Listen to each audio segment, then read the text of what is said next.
everything. The way I walk, the way I breathe. Feel my fate shift into the night.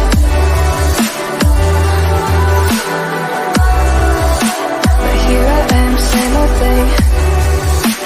Sinking deep, no ecstasy.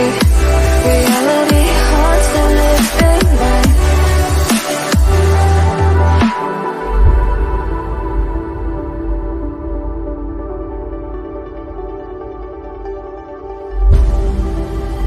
If I saw another day, only to scream into the night. Nothing ever tries to change, even if I want to realize. 'Cause I've been sitting here, same old ways, taking off about the same mistakes. Darling, where you going? It won't be as simple for you.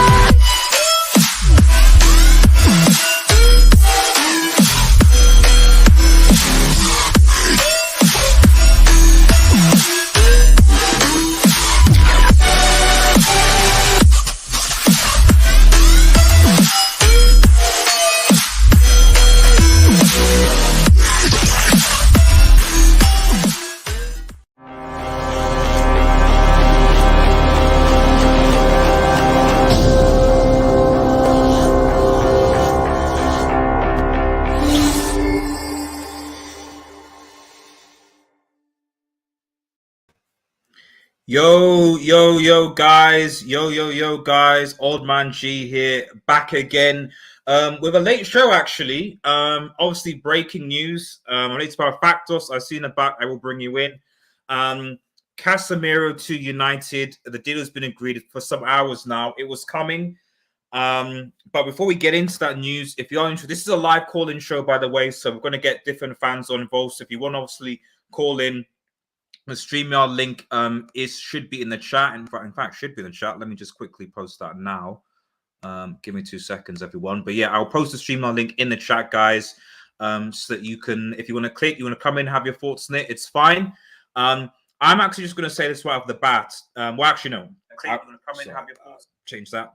I want to say this right off the bat, guys, that personally for me, this doesn't change anything.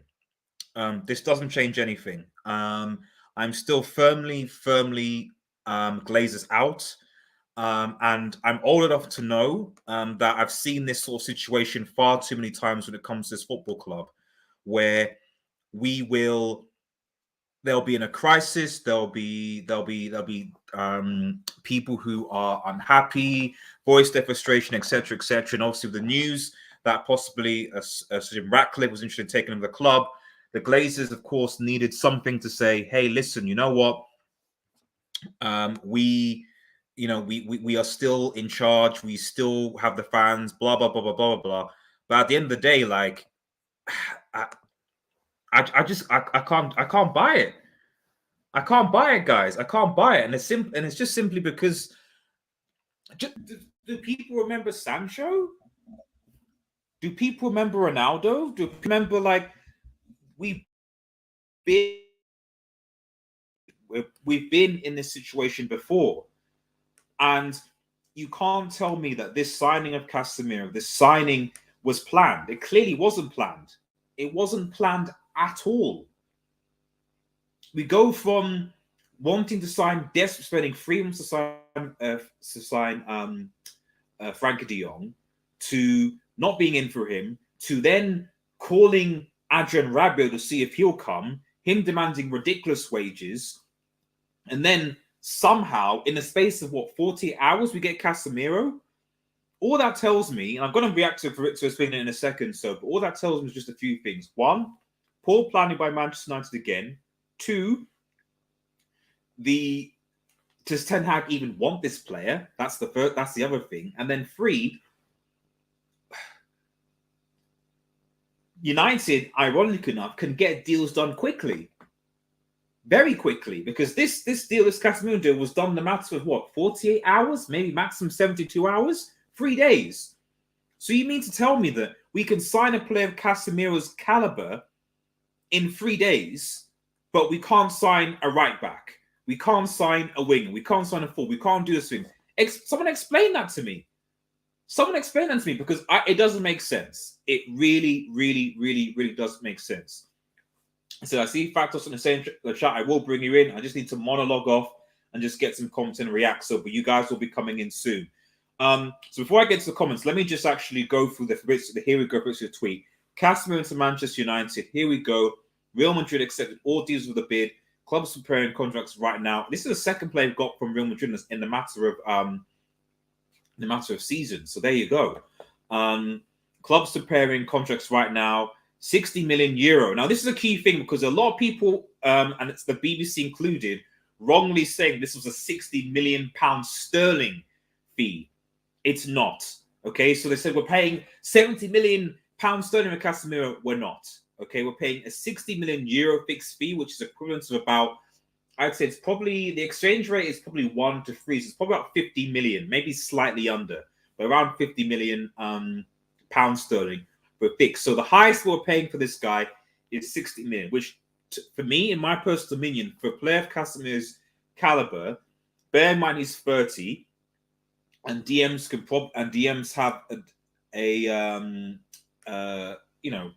look at someone like Matic. Matic ended up leaving us at about 34, 35.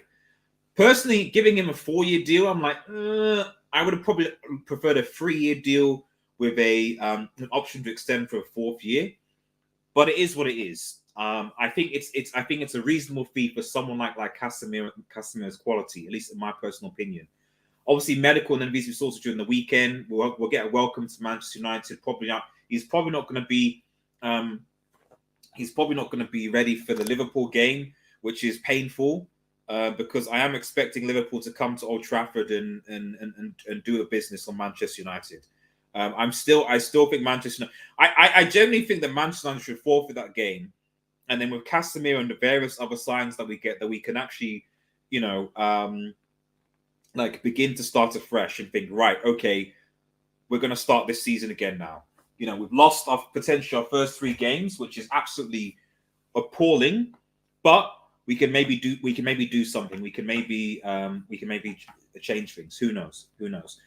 Remember to like the vid, guys. Remember to like the vid if you're watching. Really appreciate it, and share and like to subscribe. I'm just going to get some comments. I'm going to get the guys in.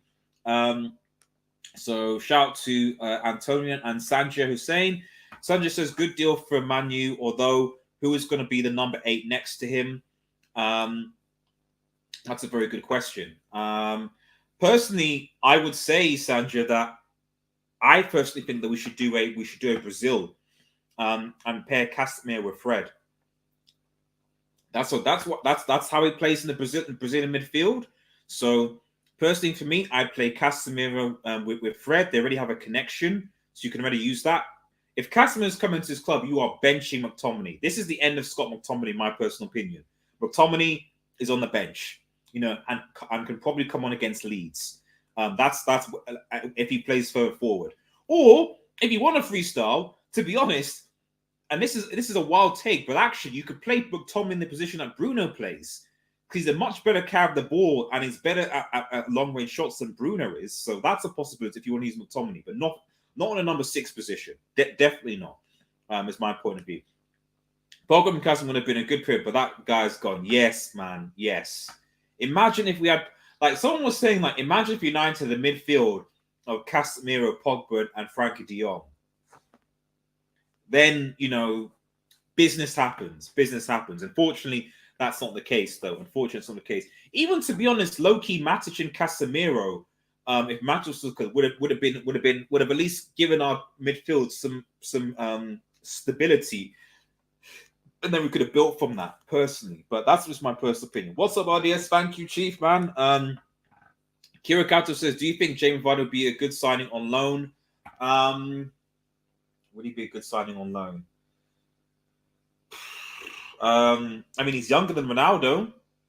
But I think the only thing with Vardy now is that I've noticed in the last maybe 2 seasons, his pace has gone down a bit. So he's not able to run for the defenders that like he would have. So I don't know. I don't know. It's one of those. I'd rather, to be honest, for us get another striker if I'm perfectly honest. So or maybe even try Garnacho there. That's what I would like. That's what I'd like to see personally. Shout out to EFAC, man. EFAC, one man you need the most is an overlapping fullback, another defender, in my opinion. I agree. I think right back should be. I think United still need another midfielder. We still need another midfielder. A right back is a must. I think Malacia needs to come another short anyway.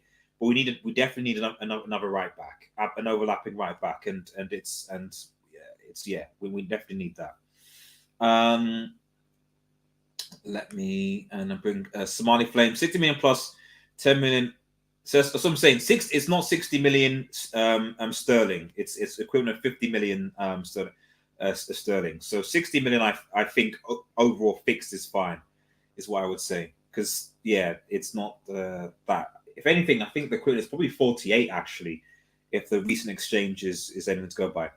Listen, my answer is big name buyers. Yeah, exactly. So Masi's have got a very, very good point here. And then Megas also glazed out. Like I said, that's why for me, from this signing, it's just Casemiro as a player. I have no issue with him. I like the player. It's fine. But the reality is that the way this club has handled its business, transfer business, and just the way the club is managed in general, as for those of you who have watched me during this, where I've done stuff on this channel, I've been consistent in that ever since I genuinely believed that when they got Ralph Ragnick in, that they were going to make a fundamental change, that this was maybe a change that United were going to go down a different direction when it came to how they ran the football club, getting a sporting director and doing what needs to be done.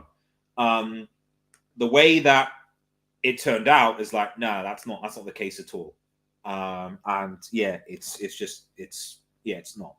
It's not. So they're trying to quiet us with what they believe is a big sign, but we fans only want our team to exist in the project. They are doing signing players quicker. Exactly.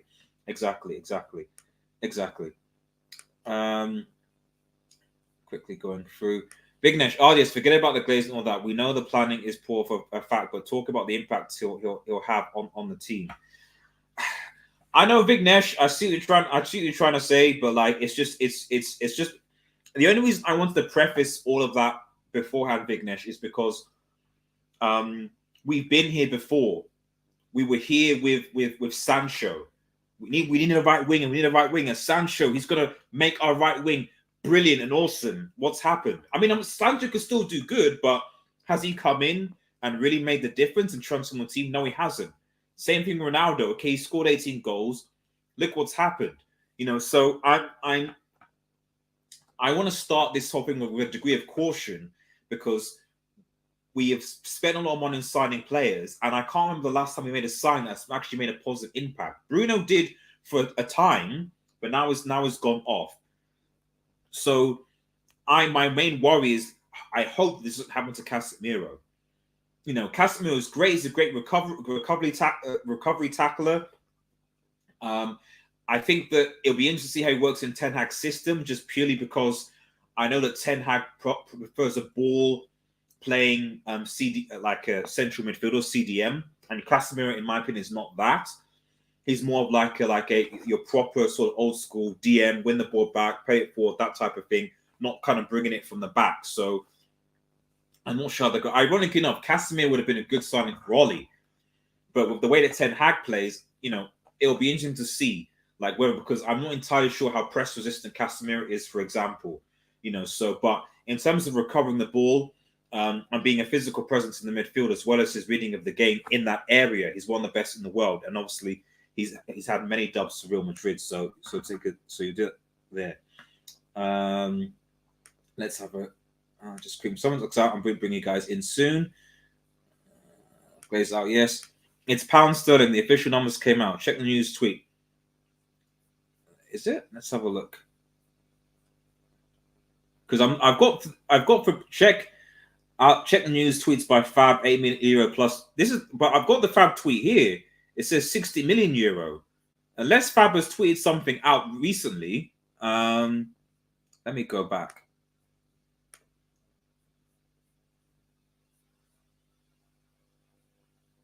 Oh, right, okay. Casemiro final details. Let's see. £60 million plus 7 million onto Real Madrid. It's in pounds. 4-year deal of options. His wages not double. We'll put Casemiro man as a contract higher earnings in the CL. Oh, okay. I just looked at the here we go. I just looked at the here we go thing. 60. Oh man. That's too much. That's too much. That's too much. I'll put it out there now. That's too much. I thought it was 60 million euro. I was like, okay, fine. 60 million sentiment. No, that's too much. That's too much. You've overpaid for 30 million. That is way overpaid. Well overpaid. I'm sorry. That makes so it already. Anyway. I'll read your comments. I'm gonna get these guys in. CDM's played till the 36th of the That is true. That is true. But I think that because we don't know how it would work, I think a 3-year deal would have been would have been better in my personal opinion. With an option to extend. Hardy, it's going to be honest, it's a terrible to step off United. Well, Antonio, I've seen your back. You can talk about that. Casemiro has come for retirement. Could be wrong, but we will see. Yeah, I mean, to be honest, my only hope with this Casemiro thing, even though we overpaid, is just the fact that the potential chemistry that him and Fred might have in the midfield. That's potentially the way that potentially. Not smart business, says Antonio Solo. It's either Casemiro, Fred, and Bruno midfield, or Casemiro, Eriksen, Bruno, depending on the team we're playing. Yeah, I mean, a Casemiro, Eriksen, Bruno midfield would work. Or even a Casemiro, Fred, and Eriksen potentially playing in that role. That's a possibility as well. I just think it would just be nice to see Casemiro and Fred, because they have that chemistry in the Brazilian team. It'd be interesting to see how they would work to play together. Delms, as a Madrid fan, Casemiro is one of the most professional people in the game. He's going to give his all for Manu. So good for Manu for Madrid. Manu technically paid Turkmeni first, so thanks Manu. Well, exactly. We basically paid Turkmeni's fee for United. So Don Perez, I'm still on loan to Madrid, by the way, guys. I'm still on loan to Madrid. I'm a Madrid fan, so that was part of the reason why I was because like, how are Madrid going to win the UCL about Casemiro? But yeah, he's a professional player, and I think that if you're a Madrid fan, he got to respect what Casemiro did for the club in his years. He was the base of such an important team and made quite a few good and important and crucial receptions and clutch moments for Real Madrid during their CR runs. So I have seen some of Madrid fans be like, "Oh, he's garbage. He's finished. He's declining. Get rid of it." I'm like, come on, guys. Like, when a player has, this is the thing. Like, when a player has served the club a certain period of time and part of special stuff, like I don't like it when fans kind of just like. Fair enough if that person player hasn't achieved anything, but when they've achieved what they have in the club, like send them off with respect. You know what I mean? Like, thank you for service and you go and do you. We really appreciate what you helped us achieve and what we experienced. That's it. If he was garbage, okay, fine. But yeah, I just don't like that. I'm not saying all Madrid fans were like that, but I know there's some on Twitter was like, come on, guys, man, it's relax, be respectful. We need a brilliant midfield. No one wants to play against a dude like Casemiro. Well, I saw some tackles with Casemiro when played against Liverpool in the CL, and that was good. Casemiro's joy. We still need a ball progressive. Exactly. And that's why Pogba would have been great if he'd stayed. Casemiro and Pogba. Geez, if we add Nicolas or De Jong to this Casemiro side, then we have a good midfield. That's fair. We do need to sign another midfielder. I don't care who United will buy. Exactly, Ilya. Exactly, I agree with you. Told you, bro. United will Bob. Yeah. I sorry. Apparently, MU's bringing a massive bid for. See, no. We can't. We can't spend. I don't understand. I just don't understand. Where have they just got this money from? Like, I actually am. I hope that's not true. Because one, where they've got this money from, and two, like, does it mean that? Because the only thing I'm thinking of is that, like, with all this money that they're about to spend, is there now truth in the whole Sir Jim Ratcliffe bid?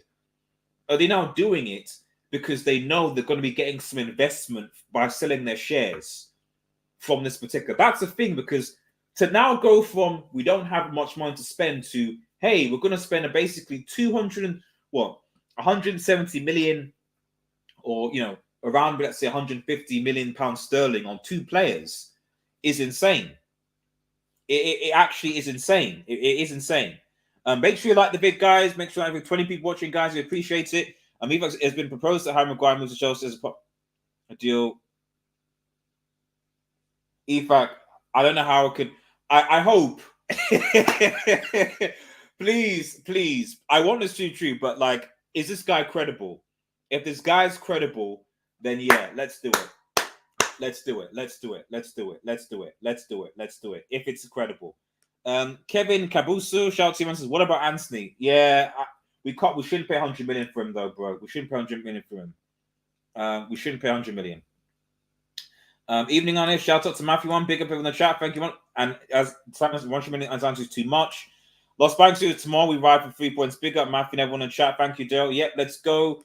And RDS, yes, it's true that they bid 100 million fans. Who could have bought? No, what? Right. They want to do what Barca did. Look it up when they sell the TV rights. Madness. Oh dear. Right. Okay. Right. That's my mini rant over. Let me get some guys in. I was going to do an individual calls, but because there's so many, you know what? And I'm ranting for a bit. I'll get everyone on, but we'll have to kind of go in a tandem. So just give me 2 seconds. I'll get my how many? 1, 2, 3, 4, 5. Okay, so stop sharing now. Right, let's get you all in. 1, 2, 3, 4. Yo. Can you hear me? What's going on? Is everyone okay? Hey guys. What's good? Yo, Factos, what's up? What's up, man? What's good, man? We got Bayern fans, we got AC Milan fans. Yeah, bro, it's diversity, man. That's what RDS is about. Man said diversity, man. Nah, but RDS, the thing with the Maguire is actually true. I just saw the United Stand tweet about it. Yeah, I saw it on Twitter as well. Who's sorry, I'm just like who's it's Sammy Maguire. Yeah, he's very reliable. Yeah. Is it? Yeah. But I mean, time to celebrate. The only thing that's giving me credit to this is that Samuel Lockhart did say that there was talks that they'd be potentially dropping Maguire for Liverpool game, and I don't know whether that potentially might be tied to something like this. Yeah, no, he's going to be dropped, I think, because I think Varane is fit now, so he's going to play alongside Martinez. I also heard McTominay is some clubs are interested in McTominay. Yeah, well. Newcastle and West Ham. Bro, if we get rid of McTominay and Maguire and there's some as long as it's not Milan. Yo, RDS, as the H8 says, let's pop those bottles. Let's pop those bottles, bro. Let's pop. I'll be on the show like later at 11, like, and if this is confirmed, man, then talk to him about Maguire to Chelsea. Now, guys, on Chelsea, here we go, man. On a serious level, in Tuchel's Taliban system, in a back three, I think he can actually do bits for Chelsea. Do you see what I mean? I see their vision because they watch Maguire play for England in that back three for Gareth Southgate, and that's the kind of same system that Chelsea play. So this is what people talk around about the money. So the Glazers are expected to be offered a cash sum in exchange for a share of future TV income as a method of raising money to pay for the expansion of Old Trafford. So RDS, that same journalist has actually debunked this story, saying that Manchester United have confirmed that is not true. So okay, it's not true. I hope that's not true. Yeah, he's tweeted it. That's what presumably Barcelona are doing, I think, regarding these levels in terms of how they're generating money right now. They're selling certain rights and things. I mean, TV might. I think TV might be part of. I think there was stadium and various. Other things. They're gonna activate the fifth lever to pay for Frankie De Jong's fees. What fifth lever is? What fifth lever is this anyway? It's something related to win percent, like like winning earnings at the Camp Nou, because I think like the stadium is rented now. So as part of that, they're gonna sell. It's something related to that. I'm not exactly sure. But that's going to help pay for Frankie De Jong's wages, apparently. Yeah, these guys at Barcelona are down bad, man. Well, let's get into like what. I'll start with factors, obviously, because you're a United fan here. I know we've got Mr. United as well. Sorry. But what are you just thoughts, just purely putting Glazers a thing aside? Like, what are your just thoughts purely on this signing? Like, do you think this is a good? How? What do you think the impact that Casemiro will have to this Manchester United squad? Right. Okay, guys. Let's have an honest conversation about this. And Okay. I feel like we need to differentiate the signing of Casemiro coming into Manchester United to everything else that's going on around it, as in the Glazer situation. Is he a Glazer signing? Is this a signing to appease the fans? Does he make any difference? In which case, as a United fan, you have every right to be pissed off about that. But I'm just going to start with Casemiro as a signing. And I heard you before saying that we've actually overpaid for him. I actually disagree. I don't think we've overpaid for him. I think if he is one of the second most iconic midfield trio in the whole world, and he's just coming off winning the Champions League, in which he was one of the best players in that Champions League. If you ask any Madrid fan, they will tell you that the first thing that Zinedine Zidane did as soon as he got to Real Madrid was the only thing he really changed was to put Casemiro into that midfield. Kroos and Modric were already there. I think the midfield three used to be Kroos, Modric, and James Rodriguez, and they were conceding goals left, right, and center. So what Zidane did was just put Casemiro in the midfield, and the three-peat happened. So I feel like if KDB, who is the same age as Casemiro, was to leave Manchester City now, another club paid 70 mil for him, would you say that's overpriced? You wouldn't say that. Do you know what I mean? Casemiro is one of the best midfielders in the whole world. So I feel like if Wolves want 80 mil for him for Neves, and West Ham want 100 mil for Declan Rice, Tchouaméni just gone for 100 mil. The guy's barely played in the Champions League. You got a guy here that's proven he's 30. Yes, I get he's 30 years old, but nowadays we're about to see a guy winning Ballon d'Or at 35. Lewandowski. Yeah. He's been playing well since like till 36. So, and he's Brazilian.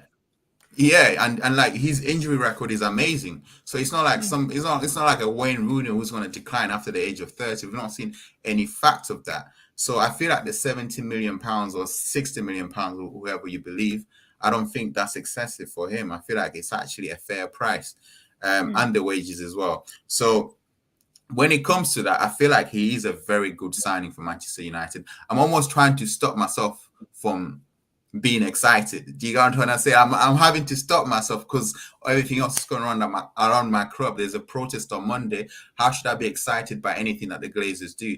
But putting that to one side, signing Casemiro into that midfield, we've had a big hole in our midfield, like a bagel, or like a donut, where teams just go through our midfield like it's not even there. We don't have players in there that can stamp the authority on the game, that are physical, that get in people's faces, that would take like a dirty yellow card. You know, like how tactical fouling, like how Fernandinho used to do for Manchester City. Like Fred would just literally watch a man run past him, let him have a shot and go like, bro, just bring him down or something. So we don't have a player. We've never had a player like, we've never had a DM. So for that reason, I am excited. But then there is a big cloud hanging over my club, where a lot of players come here with a huge reputation, and we know what happens to them. They end up dying. So, yeah, I don't know. But, like, just as a signing itself, Casemiro to Manchester United in any other era, in any other space, time, is an amazing signing. But at this current in time, where we've got the Glazers and what's going on with the football club, where Ten Hag, he's about to take his third L on Monday, we don't know if he's actually going to make a massive improvement. So I'm a little bit conflicted when it comes to that. Fair. Okay. Antonio, I know obviously because we were messaging offline that you have you think that this, and obviously in the chat you think that this isn't a good idea. So in the counter opinion to Factos, why do you think that this is not the right move for Manchester United at present? Yeah. So I will say, just to start off, Like, I understand that bringing in a DM is very, very important for United, and you really shouldn't be playing any more games with Fred and McTominay in the midfield. Like, I don't know why this is still going on. So just getting someone else in there is, I mean, I think it's good news for sure. Now, where I have problems with this is, I mean, there are a couple of things. Number one, the last point that Factos touched on when he said that players kind of die at United sometimes. I think that that's very, I don't want to say it's going to happen with Casemiro, but it's a very strong possibility considering the amount of money he's making at the point of his career. I think it's likely that if things don't go well, right away, he may not have that motivation. He's won everything he needs to win, on a club level. So I don't know. I'm scared for that reason. Also, the transfer fee, I guess comparing him to Kevin De Bruyne, for that transfer fee. When you look at Casemiro play with Real Madrid, he was playing with Modric and Kroos, who are some of the most technical and with technical quality in dribbling and also passing and crosses, and they go up and they contribute to the attack as well. He was tasked with one job in that midfield, and that was to protect the back four, make interceptions, and then distribute, which he did a very good job with, of course. But if you plug him into United's system and expect him to single-handedly solve their midfield problems, and I know you guys are still going for De Jong, so that'd be a different story. Obviously, No, it's getting De Jong done. and De Jong is done. yeah, They've obviously confirmed it. getting It's De not Jong coming. and Casemiro would make your midfield much better, but I still think this player coming in is not gonna perform like he did with Kroos and Modric on Real, and I think that De Bruyne is the reason why he's more expensive is because he single-handedly can go box to box, contribute in both aspects of the pitch. And when you have goal scorers and assist makers, especially players who've done it in the Premier League, you know how much money they're going to be worth. So for me, it's reasonable why he'd be worth that money. But yeah, I think the transfer fee in pounds that we found out is just kind of, it seems like the signing is like a Glazers distraction signing, and it's kind of just a patch on the big issues that are involved in United. And I'm scared that it's going to not work out. But if Ten Hag really is involved with this and he can bring in another midfielder and some other players before the market closes, then I mean, maybe in the future it's what was needed to kind of stop these major issues. So I could be wrong, but this signing as an individual signing right now does not convince me at all. That's just my own opinion. That's fair. That's fair, Antonio. Thank you for giving us a data point. Before I go into Sane and then Mr. United, I'm just going to quickly just read some comments first, just where we were. Let's have a look. Obviously, at Chelsea, please take Trash Maguire. Paradise says, Artist, did you see a report saying, yes, we talked about that. Maguire is United legend. He will finish his career there. He's not allowed anywhere near Chelsea. Don't you worry, Somalis. Don't you worry. Because Chelsea's still in the centre back. They're still in the centre back, and you need to get rid of Christian Pulisic. So it is what it is. It is what it is. So yeah, please no more mcfred. So they can take McTom if that means Ghana gets more of a chance. That's true. It'd be good to see more of Ghana.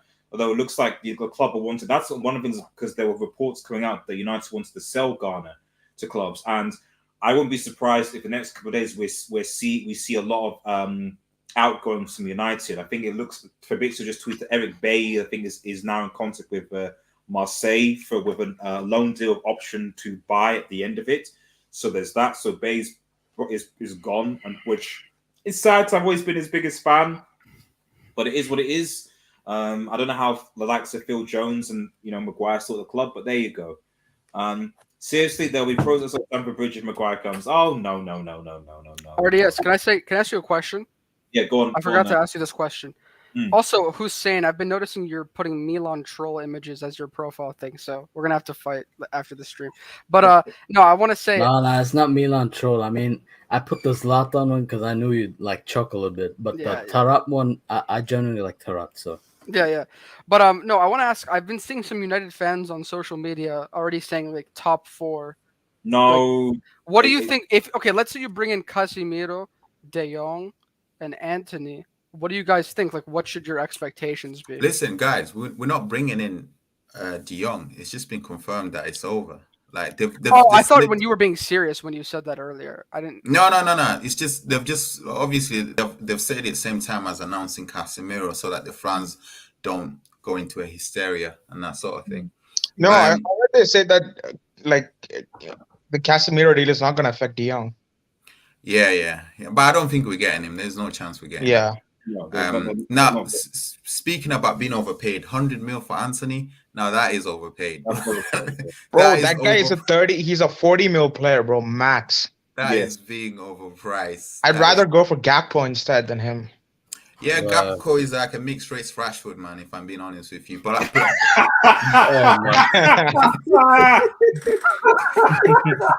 like, what we really need is somebody who's like left-footed on that right-hand side. A mixed race Rashford, bro. Right. It's a mixed race. But turning to your question about can United team finish top 4 if we get Anthony and Casemiro? Yeah, why not? And guys, please don't slaughter me, because the bar for finishing 4th in the Premier League is not even that high to start with. You guys are getting gas because Jesus is scoring goals left, right, and center, because Chelsea pimp slaps Tottenham, even though they ended up drawing at the end of the day. Everybody's getting excited. Liverpool only got 2 points in 2 games, whatever. Everybody's getting excited. Let's talk when it comes to March and April. Let's see where everyone is, because from what I've seen over the last couple of years, we got top 4 once because Leicester bottled it.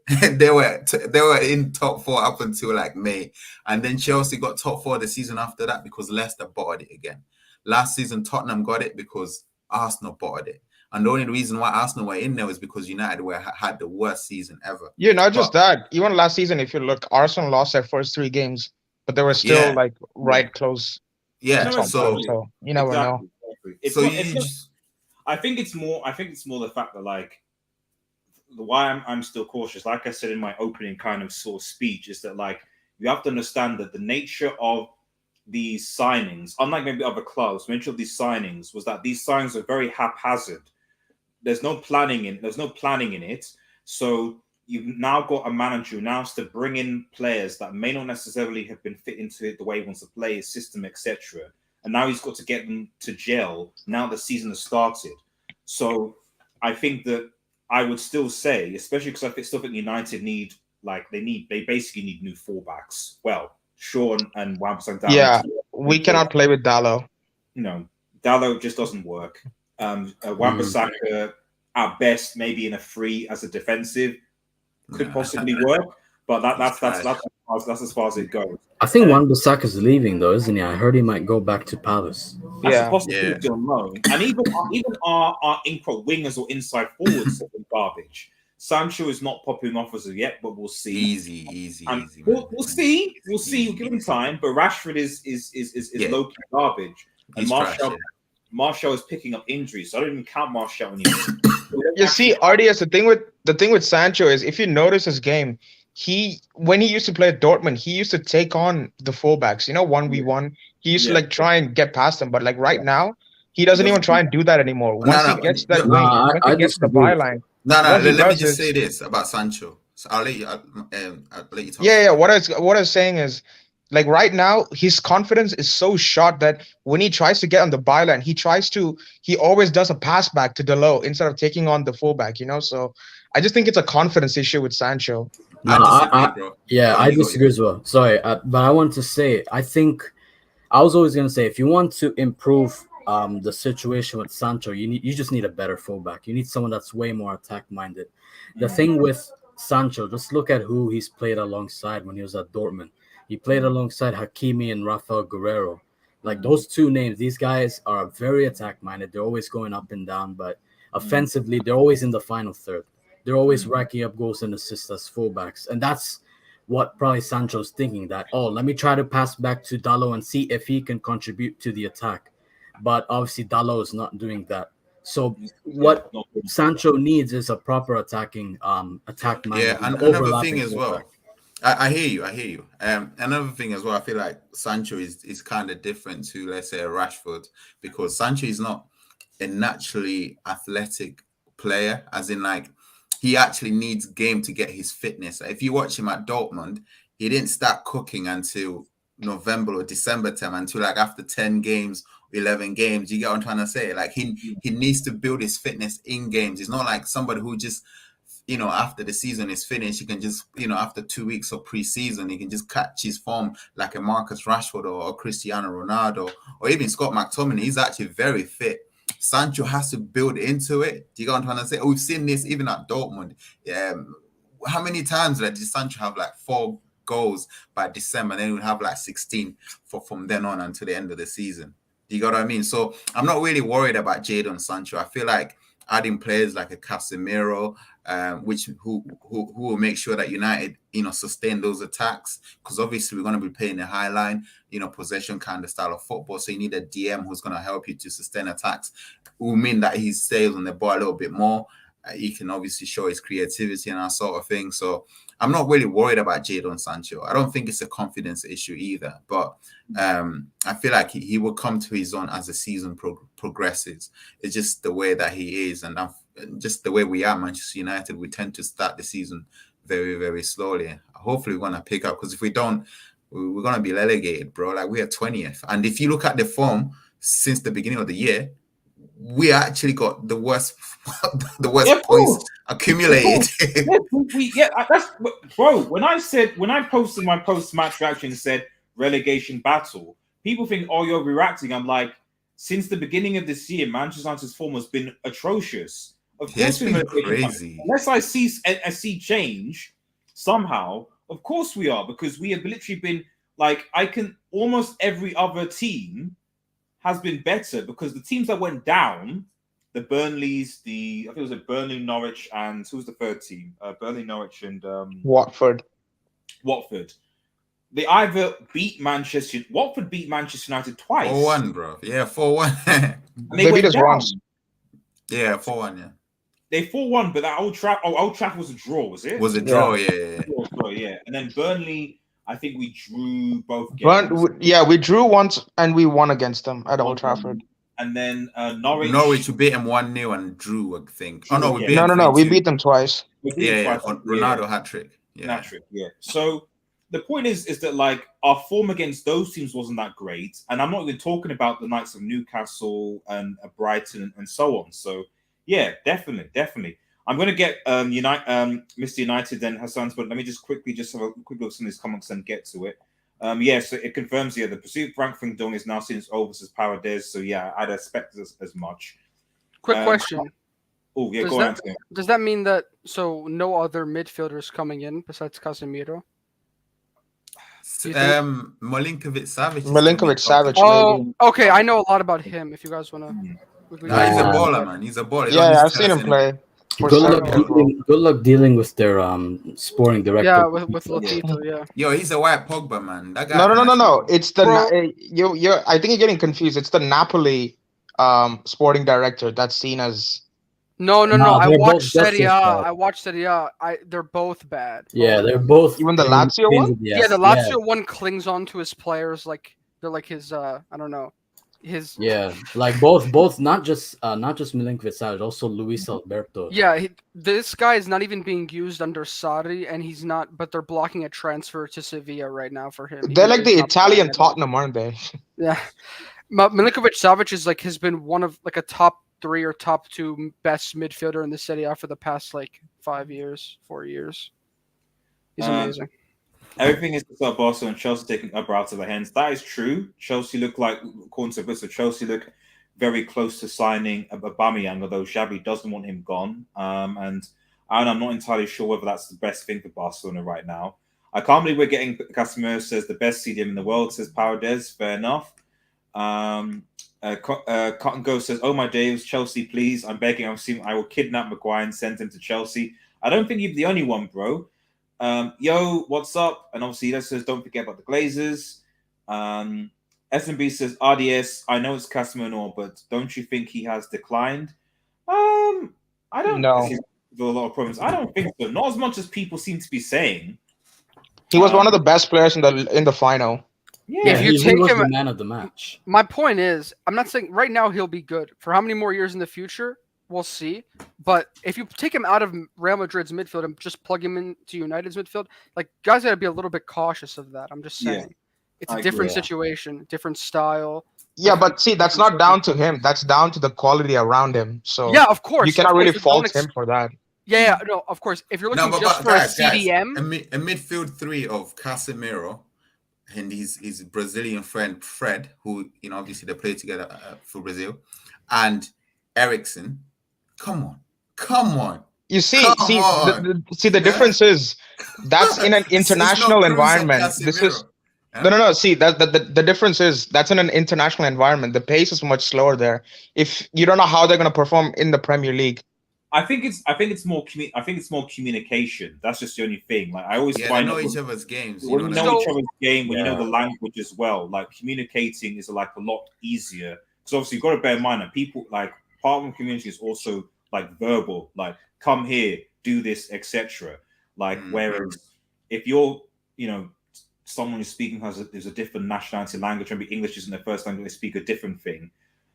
I'm not saying that's just solely a thing, but I do think that there is something to be had when you play together with someone in the same national team and you can communicate with them verbally. That you just end up. No, yeah, of course, yeah. There is a difference. Yeah, there's a difference there. But if you look at the difference in styles as well, like you don't get that much. You don't get pressed as much in an international setting as you do in the Premier League. Like if you watch the games against Brighton and Brentford, like the pressure is not in the final third, like in our defensive third. I don't know how Casemiro is going to handle that, Yeah, So what I was going to say about that was let me just quickly finish the comments. I'll get back to you. One second. Big up, Niles. My guys, what a signing. Fair enough, Niall. Let me see. Listen, have you seen your answer? As a man named Kevin Samuels once said, average at best. No, top 4 for these guys. IMO. I assume it's made the top 4. I expect 80 million now. Ports in. Oh, yeah. Okay, let's not go into that. Kiriko says, how many other positions do we need to strengthen before we can start trying for domestic titles? I'll pin that. We'll come to that towards the end of the show. Actually, that's a good end of the show question. 21 is coming, bro. In 10 years, bro. We need another 10 players, bro. Relax. I said in 10 years, man. In 10 years, it's coming. So, is it true, Maguire Chelsea? I heard from Manuel go. Well, we don't know yet. We don't know. How mad would you guys be if Maguire goes to Chelsea and gets like Bro, best friend? I am paying for his Uber, man. I am packing his bags, like you know what I mean. Even if he like turns out to be like a great signing for Chelsea. I don't care because like the thing is, as a player, I don't have an issue with him. He can be a squad player, but it's the fact that he's a captain, and it's such an awkward thing to strip him of his captaincy and keep him. I'm gonna be honest. All your rival fans, like that's like the first joke they go to about United. Yeah, the fringe. Yeah, exactly. But he's a decent player, though. He's a decent player. He's not. He's been a laughing stock. I don't really care if he if he's good at Chelsea. He's not good at United, so I don't really care. As long as he leaves. Now you know what with Maguire. At the end as well. What formation is man trying to use? Mr. United. Sorry. Just we just had a thought. Just your initial kind of thoughts on this Casemiro deal and the impact it will have on Manchester United. And no, bro, is that Arnautovic? Yeah. That's Arnautovic and Limer. RDS. No, this is not a joke about you guys getting Arnautovic. Actually, I'm Austrian, so I like these guys. but I wouldn't mind if he goes to Man United though. You still have the option. RDS, after Mr. United speaks, can I just respond to one of his points he made earlier about Casemiro? Cool. Yeah, that's fine. Mr. United, go. Yeah. So, if I have to just take the profile of Casemiro into account and how he's going to fit there, I would say he's going to be a really good fit because we've missed that aggression in midfield. Like Scott McTominay, like don't be fooled. He's not a good tackler. He just accumulates so many yellow cards because he doesn't know how to tackle, So I feel like as a CDM, he's going to be really good because we've missed that aggression. He also, another place where Man United get exposed a lot is at the flanks where where the attacking team doubles up and we don't have cover there. So like Casemiro covers those spaces a lot as well. He also he's like an anchor. So he sits in front of the back four, screening balls into the attackers. So that's also another plus point, which neither Fred or McTominay does because they're basically more eights. So they vacate that central spot, which Casemiro really normally occupies. So on a profile basis, I'd say he's a really good signing, but I think the price tag is a little bit overpriced, as well as I'm worried about the wages because I heard that he's going to be one of the top earners at United based on his wages. So I'm a little bit worried on that. But if I just have to take his profile into account, I'd say he's a really good signing. But if you take everything else into context, you can't be really excited about it, So Fair. Thanks, man. And then, sorry, yeah, Antonio, you said you had a point to comment about the Casemiro comment. Yeah, no, because before when we were talking, I think he said earlier that in terms of a CDM, right? He's one of the he could be considered the best CDM in the world. I will say, if you're looking for one midfielder, if you're looking for a pure CDM to come in, you have got one of the best pure CDMs in the world right now.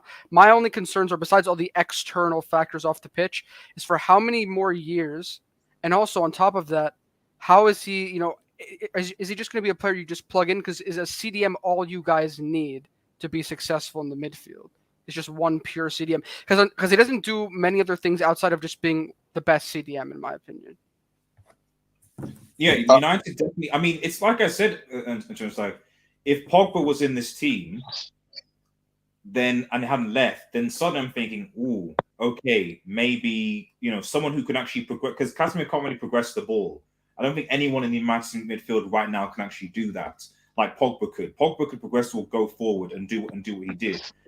So if we had if you had, even if it was like I said, Frankie De Jong, Pogba, Casemiro, or even just Casemiro, Pogba, and like an Eriksen, for example, then maybe you could say something. So, but the fact that United don't have a ball progressor right now, that's someone who Yeah. In theory, I was just going to mention that. No, we do have a ball progressor in Eriksen, but I don't know if he's gonna play well in that in that double pivot. Yeah, that was the thing for me. It's like if Man United have to take a risk for the midfield, it's probably going to be like Casemiro, Eriksen, and like Bruno up top. And I mean, it's not that bad of a midfield, but obviously there's some concerns with Eriksen. Oh, sorry about the background noise, by the way.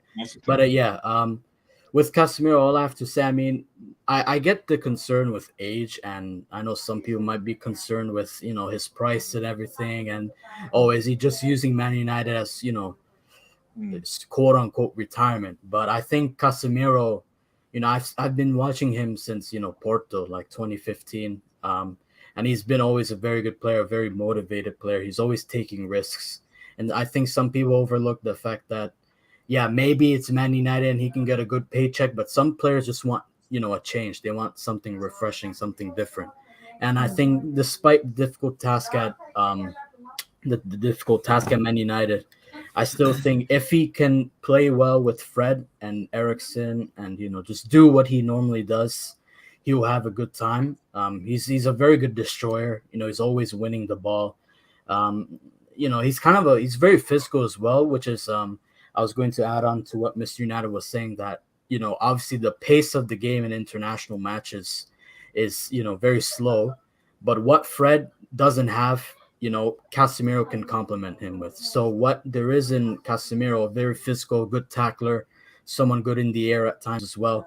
And Fred is going to be very responsible for carrying the ball, going, trying to carry that ball to the final third, or also, creating those passes, creating chances, which is also something Casemiro is good at. So I think if anything, Casemiro can complement the midfielders at Manchester United. It's just rather the midfielders like Eriksen and Fred have to do a bigger job than Casemiro does.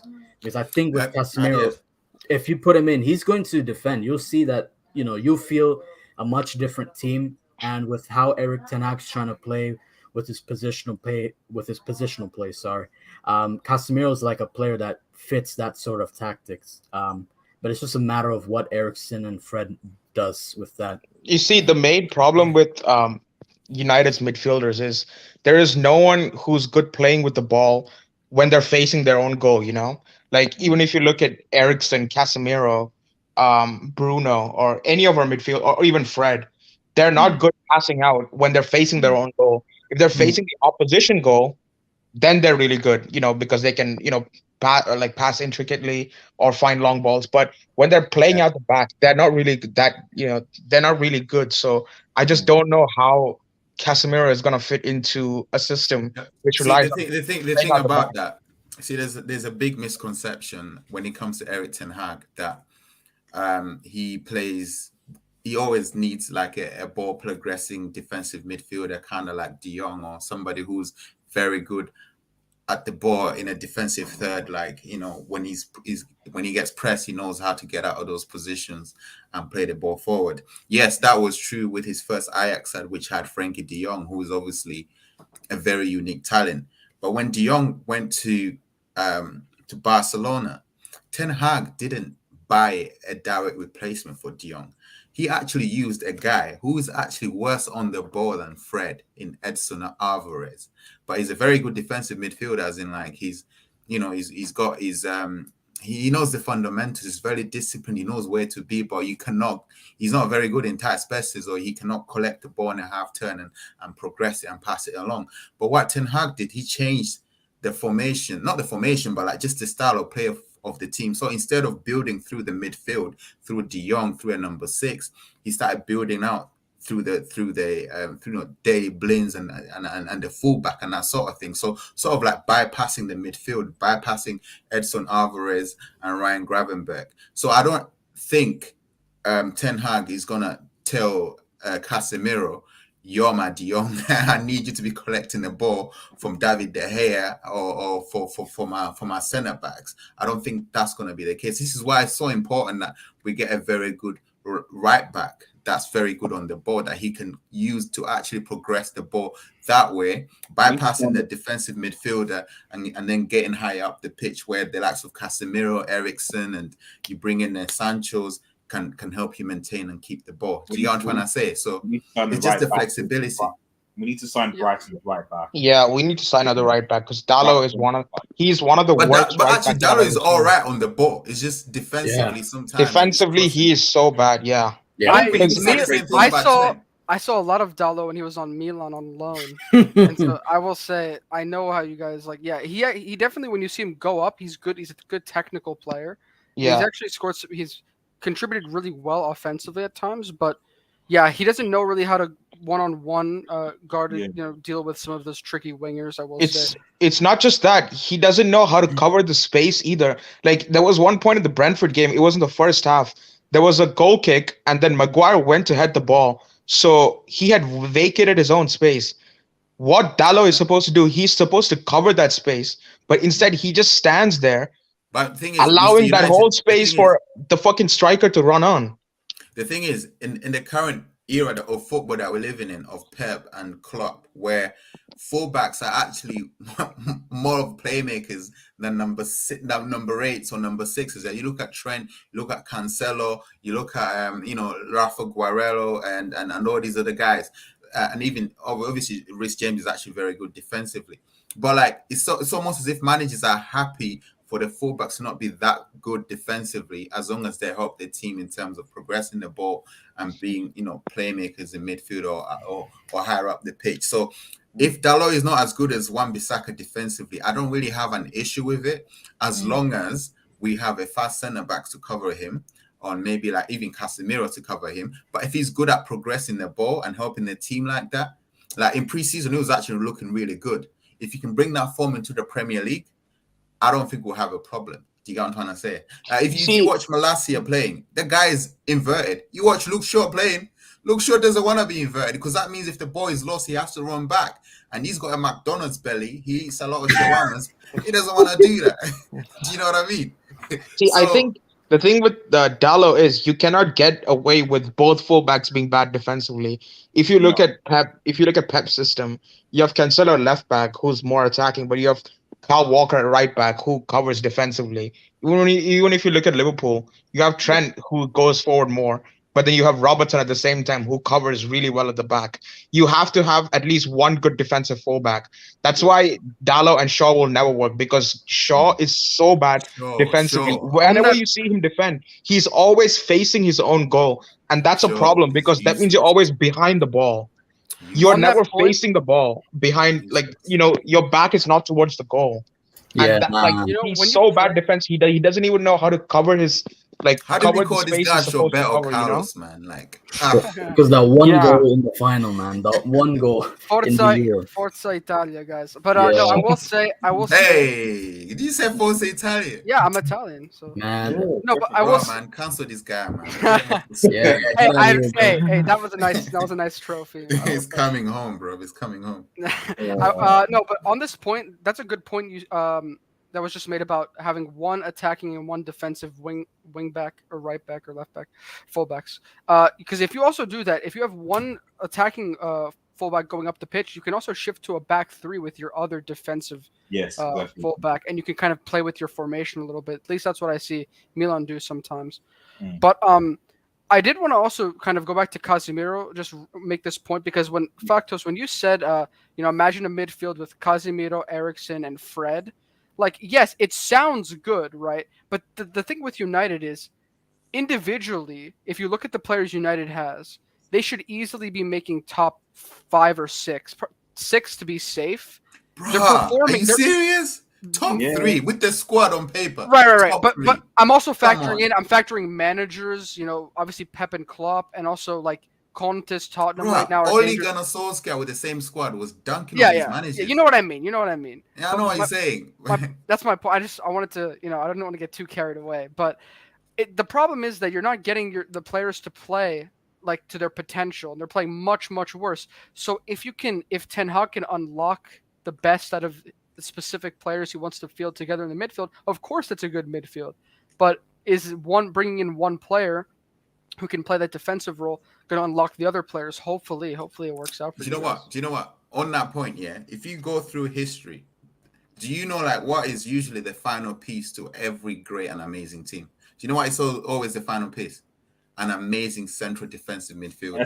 Go through it. Michael Carrick with Fergie when he was producing that team with Ronaldo. Jose Mourinho, when he got into Chelsea, do you know the player that really revolutionized it? Claude Makelele. Even with Liverpool, it wasn't until Fabinho landed into that midfield that they started doing bits. Even Casemiro at Madrid. Yeah, I just mentioned Casemiro at Madrid. Chelsea, when Conte went to Chelsea, he got piped by Arsenal 3-0, whatever it was. Put Kante into that midfield and went into a back five. Sorry. And you look at what they did; they went and won the title again. So my point is, it's like people underestimate. This is why, like Eric Cantona called a DM a water carrier, because you just see these man receiving the ball, like intercepting here. You don't really appreciate how important it is, because it stops counter attacks, which means you don't get sucker punch. If you're a United team, every time we concede a goal, we go into our shell. So now you've got a player in there that's going to be stopping counter attacks. So which means like, you're not conceding as many goals. Like, I'm not saying that it's going to be like that, because there's a lot of things going wrong at United, but I would argue the most important position in a team, or the final piece in that jigsaw is that central defensive midfielder. Ask any coach, ask any manager, even ask Sir Alex Ferguson. We had Rooney, Ronaldo, all these other guys, but it wasn't until Michael Carrick landed into that midfield that's when we started doing bits. You know what's interesting on that point? I watch a lot of Serie A. Inter is a team that, I don't know if you ever watch them play. They play with a three-man defense. They play Brozovic. Right. So I was going to say Brozovic is their most important player at the CDM. The thing with him is, though, he also actually, when he was injured, they dropped a lot of points this year. But with that position, his distribution, from that is the most important thing. It's not even that. I think Casemiro's, defensively is great. I just hope that he can, for United's sake, build that chemistry with the other midfielders, be able to distribute the ball, and then give it to other players who can then go and verticalize and play more up the pitch. Listen, you got me hyped up, man. You guys can win the Premier League. But relax, man. I'm not trying to hype nobody. Relax, bro. Relax. I'm kidding. We're talking on paper. We still got De Gea at the back. No, no, I wasn't. Chill, man. Chill. No, yeah. But that's no. Also, is Casemiro? Do you think could he play against Liverpool, or is it too? No. He's not gonna play. He can't play. Imagine if you guys beat Liverpool. Like you guys would have more points than them. And he is Liverpool's daddy, so. Yeah, that's gonna give you guys you guys are gonna go from 0 to 100 real quick. If he's at the stadium, I think the Liverpool players are gonna get like PTSD, like, oh, this is that guy. Salah can never say anything again, man.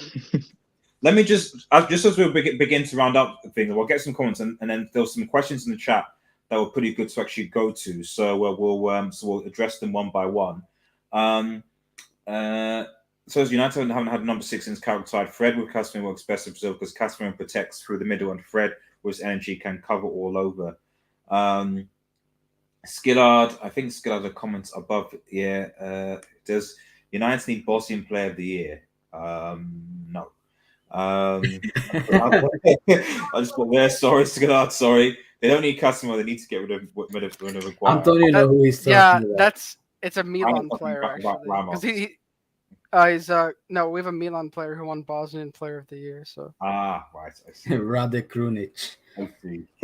Really? He's a meme, yeah, because he is kind of like a midfielder that can play in every single role, but he's not really good at any of them. He's just kind of a good like he has good work rate, so we just plug him into different positions. But he was important for us this season. So I wanted to ask this: who plays DM for Milan? Because I know Tonali can play there, Benacer can play there. Right now, it's Tonali and Benacer. We play a 4-2-3-1, and Tonali is more of like he can. It depends on the game. We actually are very versatile in that we kind of, depending on who we play, we have different instructions. But Tonali can sometimes be a box-to-box midfielder, but other times he is often responsible with covering and tracking back. And Benacer's tackling is super underrated, so he also does that role. So did he come in to replace Kessié? I'm imagining. So Kessié, we had all 3 of them last year, but we haven't gotten a like-for-like Kessié replacement yet. We brought in some players who are more technical than him, and we're looking at getting a physical, really young prospect right now that from the Danish league that can come in and replace him. With Milan, though, we don't really we get players we rely really on scouting and a Moneyball approach. So you guys are probably going to laugh if I tell you some of the players we're linked with because you've never heard of them before. Yeah, because I've been following Milan transfers. You've been linked to super random players, from the Danish league, from the Saudi Arabian league or something like that. If you play Football Manager, or if you play FIFA Career Mode, just look at the players Milan are signing and buy it for your team. Trust me, these man will be winning Ballon d'Or. Yeah, bro, it's like you got Brad Pitt and Jonah Hill in the head office. But it's the play. Yeah, no, our management and scouting department have just done wonders. So all the players we're looking at, it's when they come in, our coach is a good man manager. We have a formula when we eventually develop them and plug them in, and they just start working very well. So I can't complain. It's looking really, really good for me. So are you guys going to be following the Dortmund model where they get good and then you eventually sell them off? Or so that's the thing. With some players like Donnarumma, Kessié, and Çalhanoğlu, we tried to renew their contracts, but because of the agent fees and commissions, we're not a club that's going to pay you a bunch of agent fees to get you to re-sign. So they left. But other players like Theo Hernandez, who in my opinion is the best left back in the world. Whoa! If you watch this guy play, he's amazing. He gets beat. It's Luke Shaw, bro. Yeah, right, Antonio. Before we turn this into the Milan. No, he's the best. He's the best in the world. But I don't want to get into that. He renewed his contract. Tomori renewed his contract this year, and now it's up to can we renew Rafael Leao's contract, because that's going to be a big one too. Do you guys at Milan? Do you guys think in the next 5 years you could go back to being a European powerhouse because nobody's really was saying AC Milan is an option. Do you know what I mean? If you're an amazing player at the age of 24, 25, United, or let's say City are calling you, Chelsea are calling you, Barca, Madrid are calling you. If Milan are calling you, not even taking their call. So because they just don't have that kind of clout. Do you guys think you will ever get there? Or is the Serie A falling that far back? No, it's not the cloud, bro. It's the cash. Exactly. I was going to say that. Yes, it's the they same cannot thing. compete with the Premier League clubs. That's one issue that's happening right now. Because if you look at it, the EPL is turning into the Super League. Yeah, clubs like Nottingham Forest, they're outspending most then clubs. How come La Liga teams can compete with the Premier League? Well, that's because it's just Real and Barcelona. We're talking about AC Milan. So let me explain. Let me turn things back around since we're still got a show to do. So let me just bring things back around. Come on, RDS, allow it, man. Yo, 24-hour stream. Let me explain myself. No, RDS, bro. This pertains your club too, Real Madrid. It's moving like the Glazers, man. Well, okay. I Yeah. thought you were That Los is Blancos blazing Studios, ahead. bro. I am Los Los Blancos Blancos. Studios. I am Los Blancos. What are you doing on the RDS channel? I Wait, am. just I am. can I just give I a am. really quick answer to Factors' original question? Okay, fine. Okay. We're not going to do it in a flashy way, but we have a long-term project, and I think that in like maybe 3 to 5 years we can go really far in the UCL, and then from there, with a new ownership, we can start building again. So that's what I think.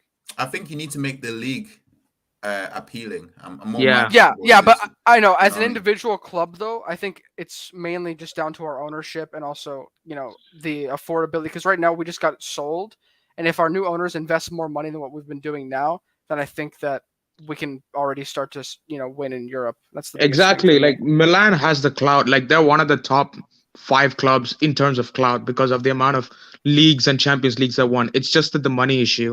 Like Yeah. there's not much money in Serie A and leagues like La Liga at the moment. This It's team- all in the Premier League. So if they get the new owners, like a set of billionaires to back them really well, then they can do well. Thank you. The Serie A, Okay, just to continue a little. I've got Yeah. to officially bring things back now, Yeah. right? Okay. So, shout out to Chainsaw. Actually, Chainsaw's just joined us. Chainsaw, are you there? Chainsaws here. Yeah, I'm here. Okay, Chainsaw, are you okay? How are you doing? You just signed Liverpool's daddy, bro. How does it feel? I don't know who you're talking about. Casemiro. No. Casemiro's one of the most overrated Do you players. still have But he PTSD, benches bro? Fabinho, man. Okay, He benches wait, Fabinho. guys, wait. Okay. Fabinho's his Chainsaw, dad. We need to get your thoughts on what are your thoughts on this? Well, first and foremost, I think the first question is: do you think that Liverpool will sign a midfielder before the transfer window is over? And then the second question is: what are your thoughts on this signing for Manchester United for Casemiro? Those are the 2 questions you Chainsaw. I think we will sign a player, but I'm not sure if it will be a centre mid or Okay. or any type of midfielder. I think we'll Okay. sign one more player, and I would like to say Henderson's better than Casemiro in number 6. So this is That was the question, Chainsaw. That wasn't. We weren't talking about comparing players. Just keep on topic. You got this. You got this. Go okay. on. You sound like an Arsenal fan, bro. Okay, let me just say we're gonna win at Old Trafford. That's our home ground. You are Easy W for us. just to clarify. Casemiro's gonna regret as soon as he sees. Is the Darwin scoreline. Núñez going to score a hat trick at Old Trafford? That doesn't matter. We got Salah who can score a hat trick. Trent will score a hat trick. We got players that will ball out against you guys. Okay, that's cool. Like- Yeah, okay, go on. No, but seriously, this is a poor signing from you guys. Where's the structure? Where's the ideas? What are you guys trying to build? It's just going Yo, for this is superstars. the same guy that's Yo, spent is 100 is mil Andy Carroll still on the playing? Latino Lukaku, man. Come on, and you're gonna come to Yo, is Andy Carroll still playing? Since Michael, I'll behave. I would say Casemiro is a decent signing. What do you mean? Whoa, go back. You just said before Michael came on that No, I didn't say nothing. Salah and Trent were going to score hat tricks. No, I didn't say anything. I didn't say no. I never said that. You never said that. Okay. No. He's a decent signing. He's just that that doesn't mean you're going to progress. You need new owners. Chainsaw, I got some receipts on you, by the way, buddy. I got some receipts on you. Yo, Michael, Michael, he just said that Henderson's better than Casemiro. No, I never said that. You kind of you alluded to it like about 5 minutes ago. That let's mute next. Do you know what I think with Chainsaw? I feel like he watches football like in 140 HP, while the rest of us are watching like in 4K. I swear, man. You gotta get better TV service, Chainsaw. I swear, man. No, but actually, you'll see. I'll be right at the end of the season. Michael, But Henderson is better than Casemiro. I never said that. No, Darwin Núñez 35 goals, man. Oh yeah, 35 goals and 15 assists. My question, Michael, actually, will Liverpool actually sign a midfielder? No, I'm done talking about it. We're not signing anybody. Move on. Although we did inquire about Caicedo for 50 million. 50 million for Caicedo, bro.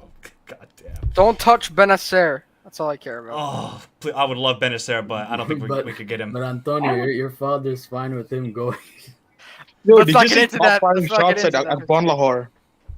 Oh yeah, that was good from Jurgen Klopp to show shots fired. Said that Gabriel Bangalore. That guy's a trash pundit and a trash player. That's all it is, man.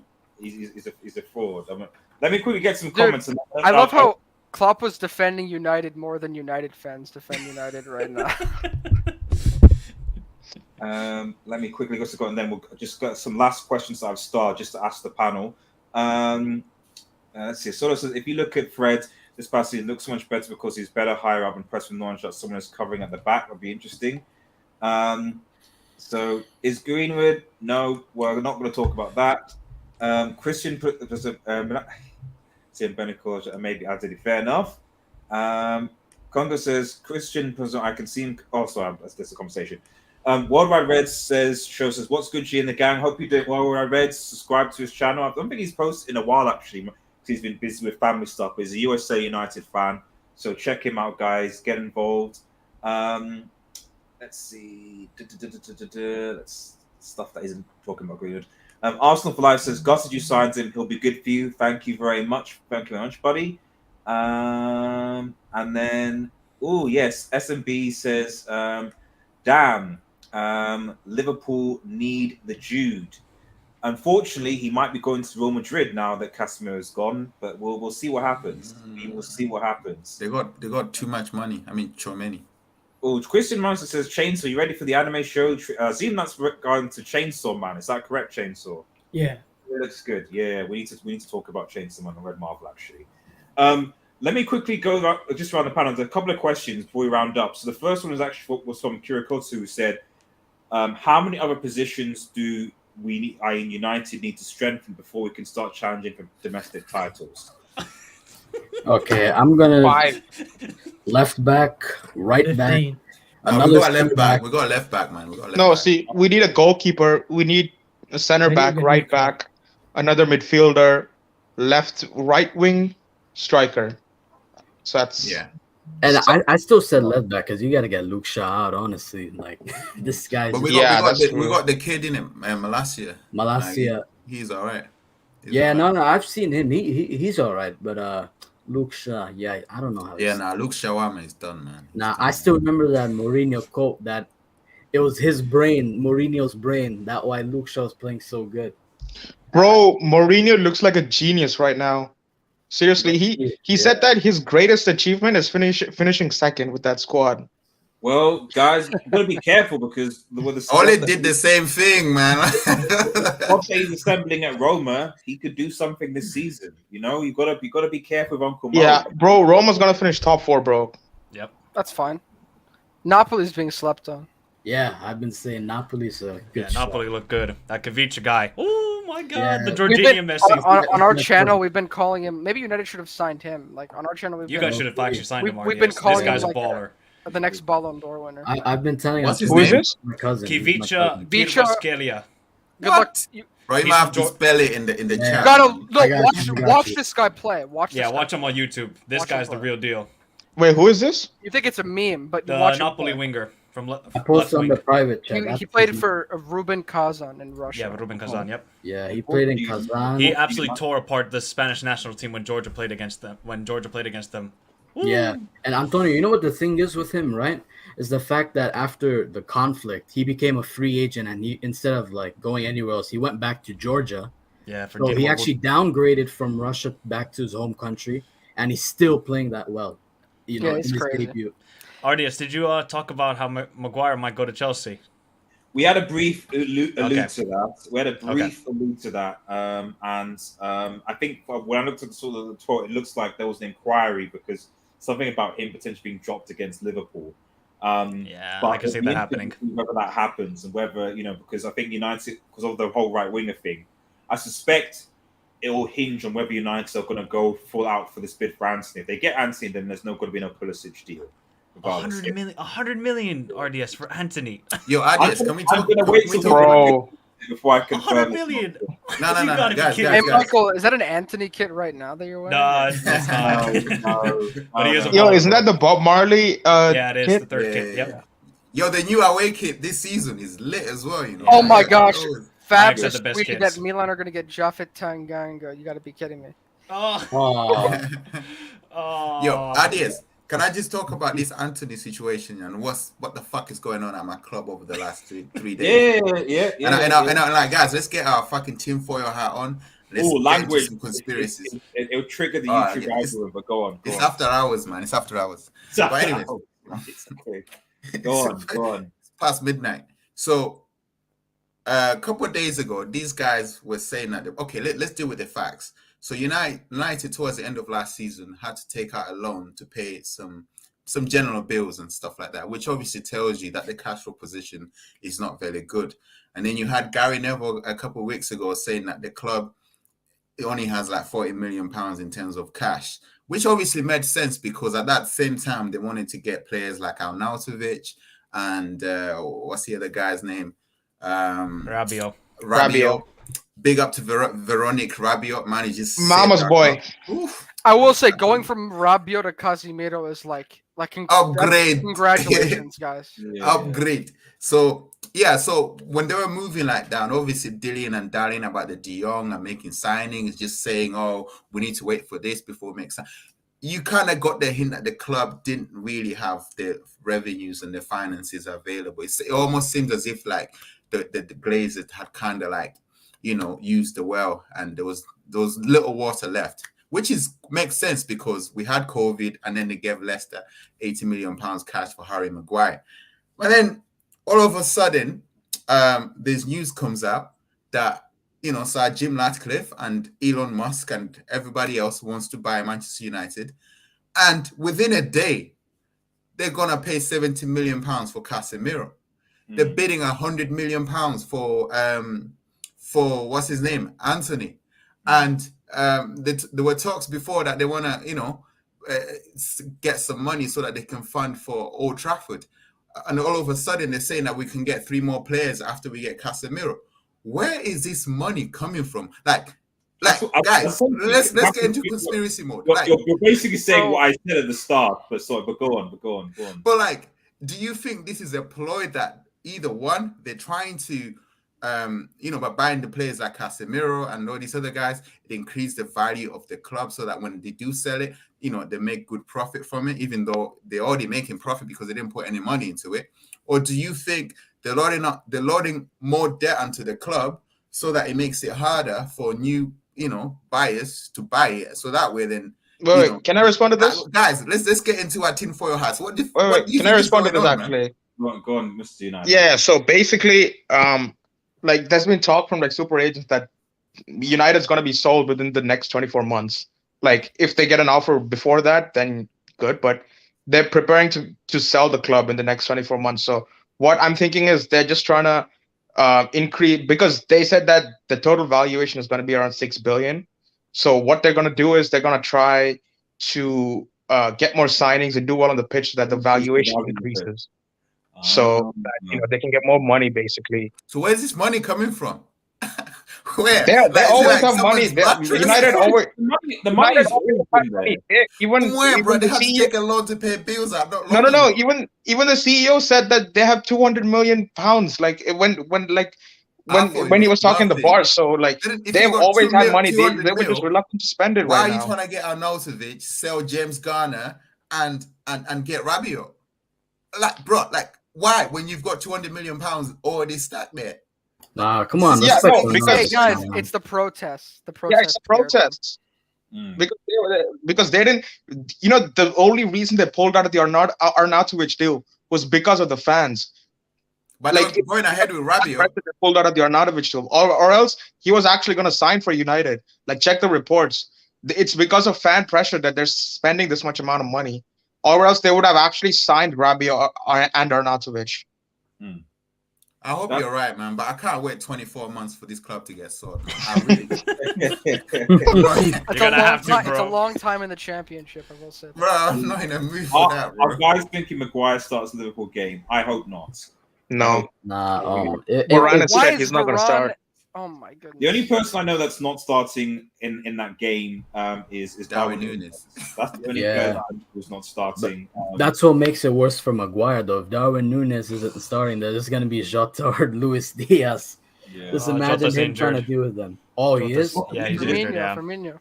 It's gonna be wow. Bobby. He's Hopefully, Bobby. nominated for Ballon Oh, d'Or. I Bobby still don't Firmino, understand wow. that. Diaz, Firmino, and Salah. Yeah, that's still enough to do. Yeah, that's still Actually, SSB made a good point. I actually looked at the share price for United over the last 5 years. Have you looked at it, RDS and Factos? 10 I years, looked at yeah, it, it's it's- down, yeah. It's at the Yeah, worst right It was now. at $25 once, and now it's at 13. Yeah, Yeah.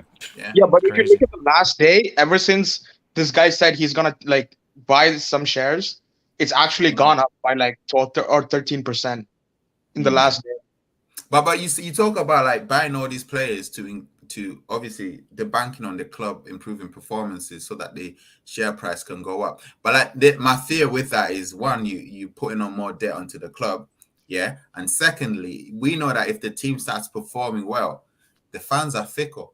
Like, are the fans gonna have the same energy for the Glazers? Let's say if we finish top 4 come into the season, we've won the Europa League, and man like Casemiro and Lisandro Martinez and Eric Ten Hag are balling out.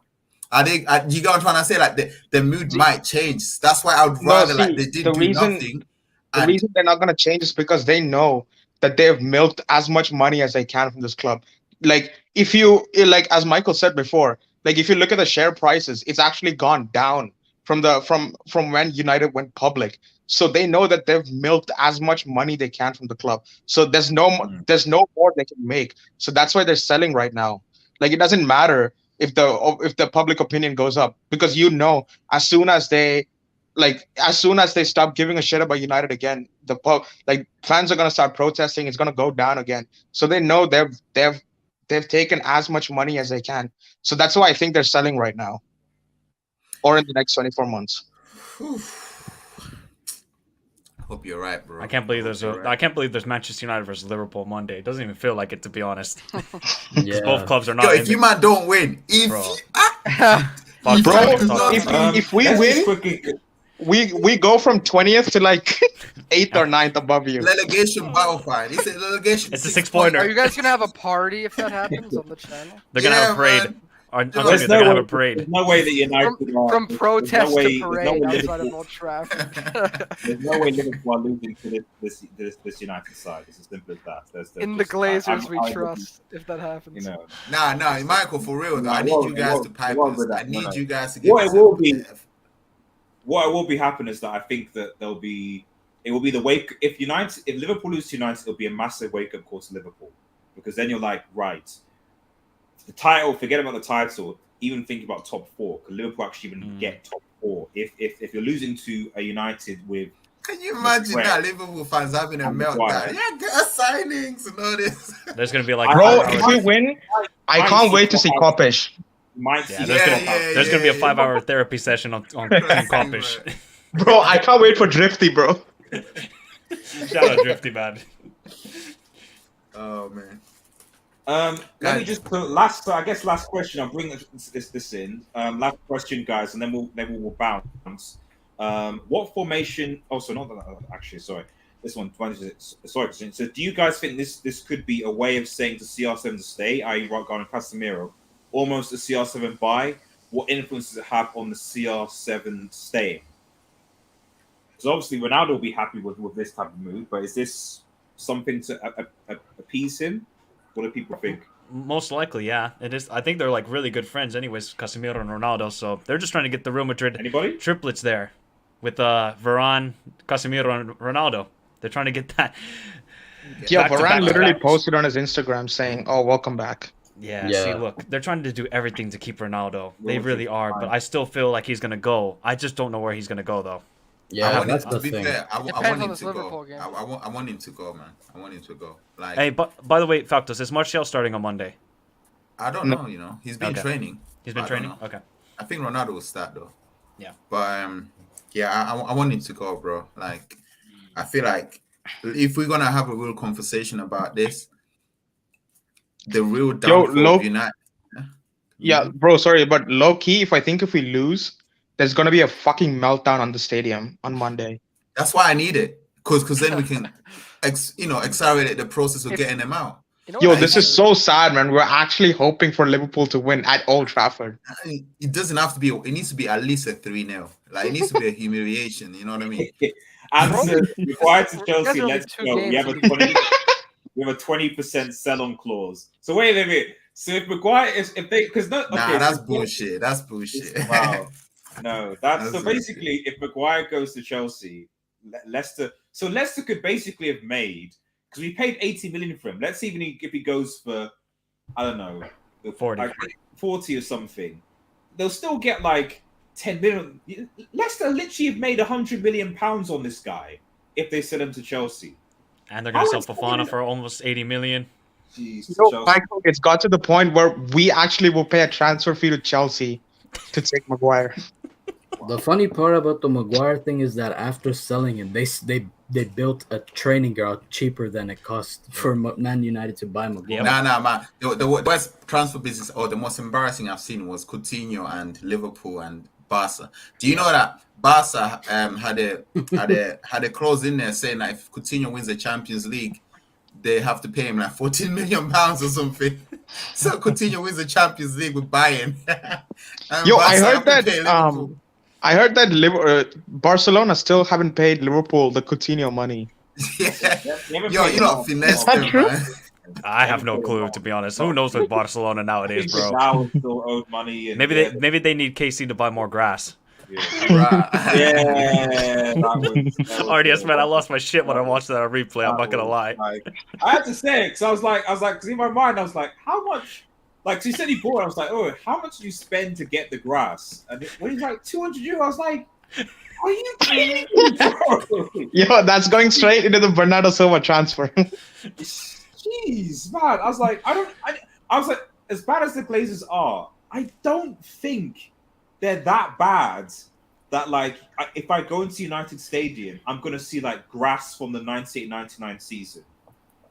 Like, I don't think... Chainsaw, go on. I think the Barca situation is not that bad, financially speaking, because I heard a Barca fan say the narrative in Spain is completely different to what British media is pumping out about Barcelona. Apparently, it's not that bad. They're actually making revenue. They're actually making money now. So financially, they're actually in a positive. Oh, no. I don't think the issue was with revenue. I think the issue was there's no money issues. There's just disputes. If there's no money issues, how can they not register Koundé then? No, it's disputes with La Liga. Let me finish. They have salary caps. It's a salary. It's a dispute with the league itself, not the actual money. Money is not the issue with Barcelona. So they're not a joke of a club like United are, because we're going to pump you 4-0 easy. United don't have money issues either. United don't have money issues though. Yeah, you don't need money issues. You got 11 player issues. You need a new team. You guys. So just to clarify, so you're definitely saying that Liverpool are going to spank Manchester United? We're going to spank you easy work. You guys are going to RDS, can you clip this for me? What's the score and who scores? Let us know. Because you're coming on my preview on Sunday evening. Might be welcome for as well. No, if we win, he's going to host it. I ain't hosting nothing. You guys are to be crossing your fingers right now. No, it's 4-0. Wait. This is Anne. Anne, bro. Maguire loves.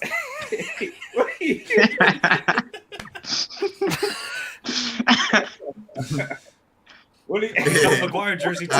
Maguire. Wow. Is that a Chelsea jersey, Ams? Is that a Chelsea jersey? Leicester jersey.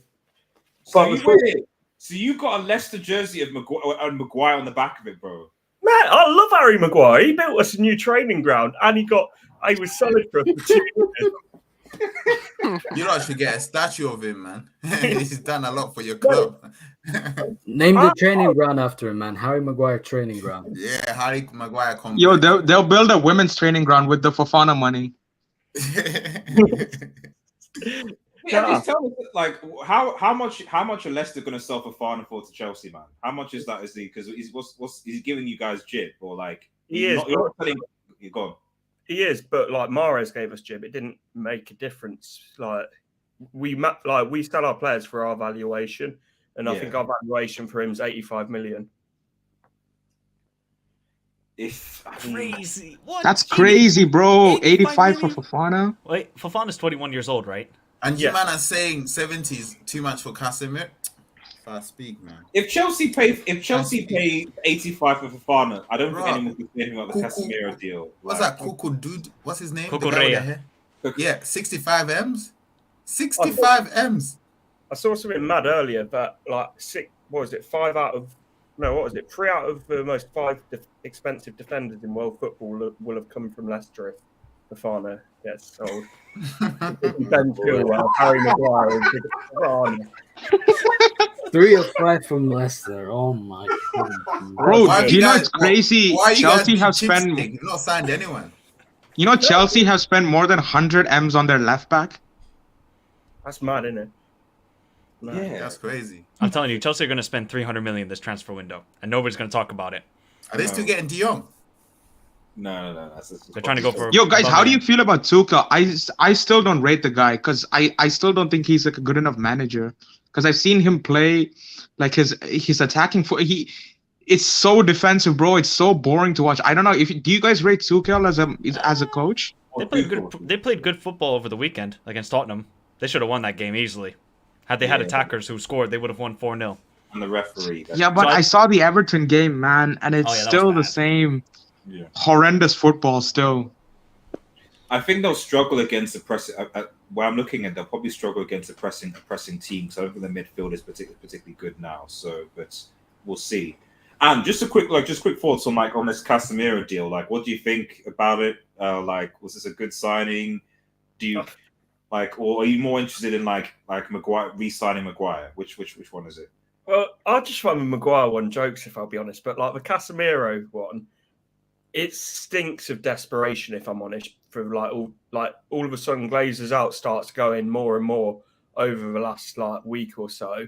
You've been chasing a midfielder for all summer, then you managed to get a world-class player like Casemiro done in 3 days. It just screams like I think it's a good signing and it improves you, but it's just like we've seen it before, like with Ronaldo. Like when you guys want to get deals done quickly, you can.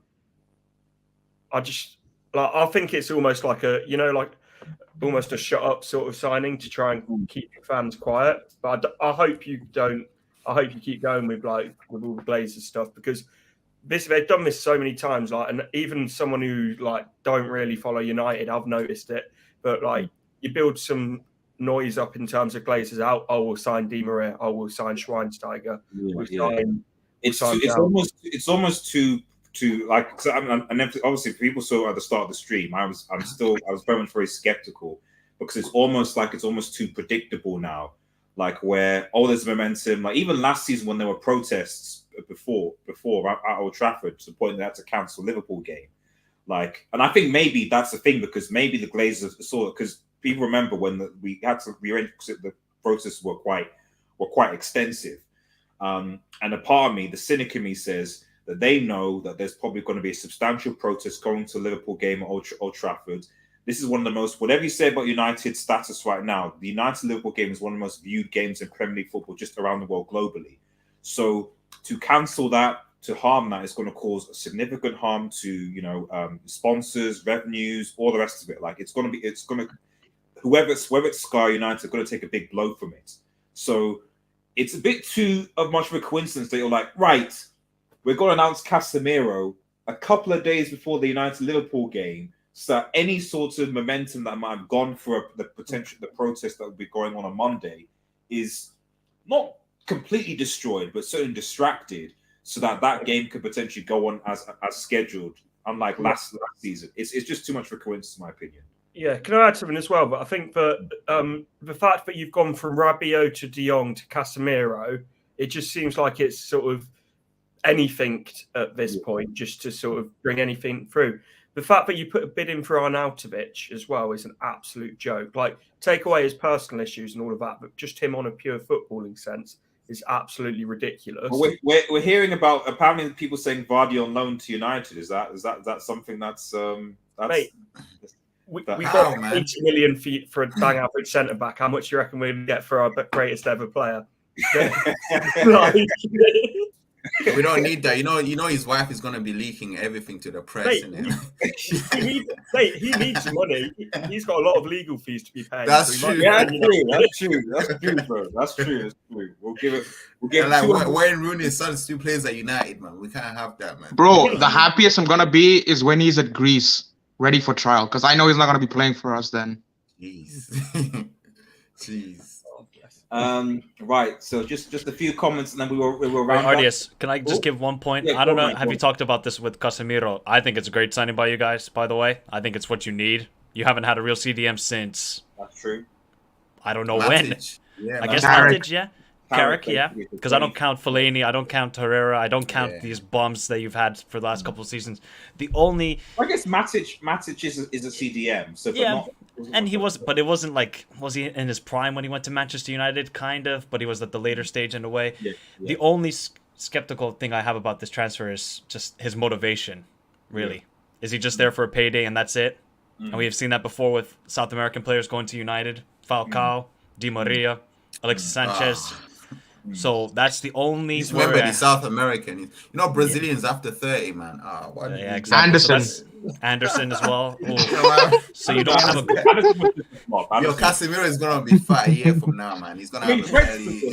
He's gonna have an R9 body Yeah. soon. So that's shout out to R9 though. But look, yeah, that's the only I would hesitant about this transfer. It's just his motivation, because apparently he's getting what 415,000 euros a week. No. 350. I don't know. Apparently, that's not true. By Yeah. Fabrice. He Yeah, said same as Mo it's not Salah. going to be double, but they said so it's not going to be double, but he's going to be one of the top earners at United. So I'm expecting like 375 or 350. I think he'll be getting paid either the same as David De Gea or slightly less. How much is De Gea on? Yeah.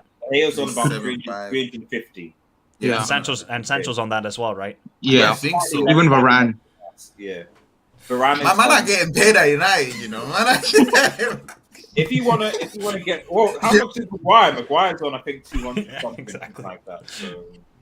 So that's the Generational that's the wealth. only hesitation I have about this transfer. But I think honestly, he'll make Fred a better player. You watch Casemiro and Fred play with each other at Brazil. They play wonderfully with each other. It's just a matter of can they now do it in the Premier League. Yo, Michael, I have a question for you. Mm. Do you still have PTSD from Casemiro? Stop, man. Stop, man.